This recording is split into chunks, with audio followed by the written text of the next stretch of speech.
Item ಯಾವುದೇ ಇರಲಿ try ಮಾಡಿ ಆಚಿ ಚಿಕನ್ ಮಸಾಲಾ.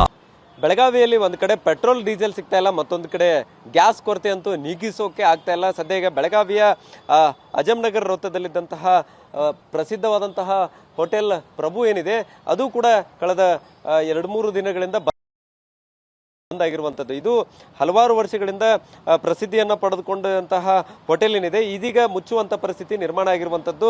ಸೊ ಹೋಟೆಲ್ ಮುಂಭಾಗದಲ್ಲಿ ಈ ರೀತಿ ನೋ ಗ್ಯಾಸ್ ಹೋಟೆಲ್ ಕ್ಲೋಸ್ಡ್ ಅಂತೇಳಿ ಬೋರ್ಡ್ ಕೂಡ ಹಾಕಿರುವಂಥದ್ದು. ಎಷ್ಟೊಂದು ಸಮಸ್ಯೆಯನ್ನು ಈಗ ಬೆಳಗಾವಿಯಲ್ಲಿ ಎದುರಿಸಬೇಕಾದಂಥ ಪರಿಸ್ಥಿತಿ ನಿರ್ಮಾಣ ಆಗಿದೆ ಅನ್ನುವಂಥದ್ದಕ್ಕೆ ಈ ಎಲ್ಲ ದೃಶ್ಯಾವಳಿಗಳು ಸಾಕ್ಷಿ ಆಗ್ತವೆ.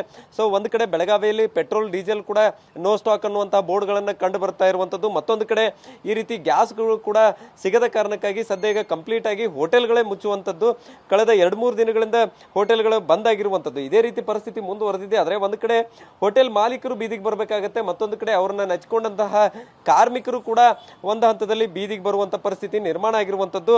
ಹಲವಾರು ಬಾರಿ ಈಗಾಗಲೇ ಗ್ಯಾಸ್ ಸಿಲಿಂಡರ್ ಕೊಡಿ ಅನ್ನುವಂತಹದ್ದು ಮನವಿಯನ್ನು ಮಾಡಿದ್ರು ಕೂಡ ಈವರೆಗೂ ಕಮರ್ಷಿಯಲ್ ಗ್ಯಾಸ್ ಕೂಡ ಸಿಗ್ತಾ ಇಲ್ಲ.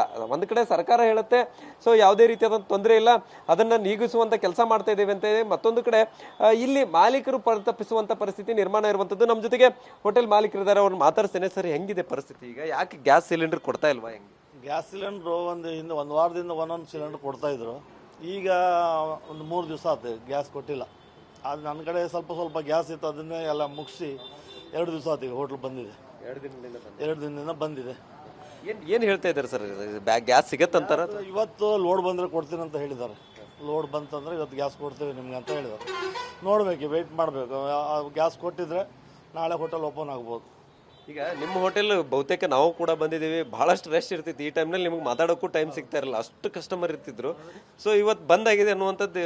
ಕಸ್ಟಮರ್ಗೂ ತೊಂದರೆ ಆಗಿದೆ, ಮತ್ತು ನಮ್ಮ ವರ್ಕರಿಗೂ ತುಂಬ ತೊಂದರೆ ಆಗಿದೆ. ಯಾಕಂದ್ರೆ ವರ್ಕರೆಲ್ಲ ಬಡವ್ರ ಮಂದಿ ಅದಾರ ವರ್ಕರ್, ಅವರಿಗೆ ಇದೇ ಜೀವನ ಇರ್ತದೆ. ಈಗ ವರ್ಕರ್ಲಿ ನಾವು ಪಗಾರ ಕೊಡಲಿಕ್ಕೆ ನಮ್ಗೆ ಕಷ್ಟ ಆಗ್ತದೆ. ಒಂದು ಹಾಫ್ ಪಗಾರ ಆದರೂ ನಾವು ಪೇಮೆಂಟ್ ಮಾಡೋಕ್ಕೆ ಬೇಕು ಅವರಿಗೆ, ನಮಗೂ ಅದು ಕಷ್ಟ ಆಗ್ತದೆ. ಹೀಗಾಗಿದೆ ಸಮಸ್ಯೆ.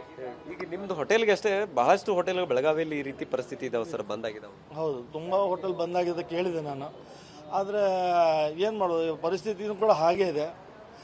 ಇಷ್ಟರ ಮಟ್ಟ ನಮ್ಗೆ ಗ್ಯಾಸ್ ಪ್ರಾಬ್ಲಮ್ ಕೊಟ್ಟಿಲ್ಲ ಅವರು, ಬಟ್ ಈಗ ತೊಂದರೆ ಆಗ್ತಾ ಇದೆ. ಅದನ್ನು ರಿಕ್ವೆಸ್ಟ್ ಮಾಡಿದ್ದೀನಿ, 1 ಸಿಲಿಂಡರ್ ಆದರೂ ಕೊಡಿ ಅಂತ. ಇವತ್ತು ಕೊಡ್ಬೋದು ಅಂತ ನೋಡಬೇಕು. ಈಗ ಕೆಲವೊಂದಿಷ್ಟು ಕಡೆ ಕಟ್ಟಿಗೆ, ಸೌದೆ ಒಲೆ ಹಿಂಗೆಲ್ಲ ಮಾಡ್ತಾ ಇದ್ದಾರೆ, ನಿಮ್ಗೆ ಅದು ಆ ಆಪ್ಷನ್ನು ಇಲ್ಲ ಅಂತ? ಇಲ್ಲ, ಆಪ್ಷನ್ ಇಲ್ಲ ಸರ್. ಯಾಕಂದರೆ ಇದು RCC ಬಿಲ್ಡಿಂಗ್ ಇರೋದ್ರಿಂದ ಇದರಲ್ಲಿ ಅದ್ರದ್ದು ಹೊಗೆ ಹೋಗಲಿಕ್ಕೆ ಚಾನ್ಸಸ್ ಇಲ್ಲ. ಆದ್ದರಿಂದ ಆಗೋದು, ಇಲ್ಲಾಂದ್ರೆ ನಾವು ಪರ್ಯಾಯ ವ್ಯವಸ್ಥೆ ಮಾಡ್ಕೊಳ್ಬೋದಿತ್ತು. ಇದು ಆಗ್ತಾ ಇಲ್ಲ, ಇದು ಅದರಿಂದ ಬಂದಿಟ್ಟಿದ್ದೀವಿ. ಸೊ ಇದು ಸದ್ಯ ಈಗ ಹೋಟೆಲ್ ಮಾಲೀಕರು ಹೇಳ್ತಾ ಇರುವಂಥದ್ದು. ಒಂದು ಕಡೆ ವರ್ಕರ್ ಏನಿದ್ದಾರೆ ಅವ್ರನ್ನೂ ಕೂಡ ಬಿಡಲಾರದ ಪರಿಸ್ಥಿತಿ ಇರುವಂಥದ್ದು, ಮತ್ತೊಂದು ಕಡೆ ಹೋಟೆಲ್ ಪರ್ಯಾಯ ವ್ಯವಸ್ಥೆ ಮಾಡ್ಕೊಳ್ಳೋಕ್ಕೂ ಆಗದ ಸ್ಥಿತಿಯಲ್ಲಿ ಹೋಟೆಲ್ಗಳು ಇರುವಂಥದ್ದು. ಹೀಗಾಗಿ ಸದ್ಯ ಈಗ ಕಮರ್ಷಿಯಲ್ ಗ್ಯಾಸ್ ಸಿಲಿಂಡರ್ ಸಿಗದ ಕಾರಣಕ್ಕಾಗಿ ಹೋಟೆಲನ್ನು ಬಂದ್ ಮಾಡಿದ್ದೇವೆ. ಇವತ್ತು ಅಥವಾ ನಾಳೆ ಸ್ಟಾಕ್ ಬಂದರೆ ಮಾತ್ರ ಹೋಟೆಲ್ ಆರಂಭಿಸುವಂಥದ್ದು, ಇಲ್ಲ ಅಂತಂದರೆ ಬಂದ್ ಮಾಡುವಂಥದ್ದನ್ನೇ ಮುಂದುವರಿಸುವಂಥ ಪರಿಸ್ಥಿತಿ ಇರುವಂಥದ್ದು ಅನ್ನುವಂಥದ್ದನ್ನು ಹೋಟೆಲ್ ಮಾಲೀಕರು ಮತ್ತೆ ಹೇಳ್ತಾ ಇರುವಂಥದ್ದು. ಕ್ಯಾಮ್ರಾಮನ್ ಪ್ರತಾಪ್ ಜೊತೆ ಸಹದೇವ್ ಮನೆ TV9 ಬೆಳಗಾವಿ.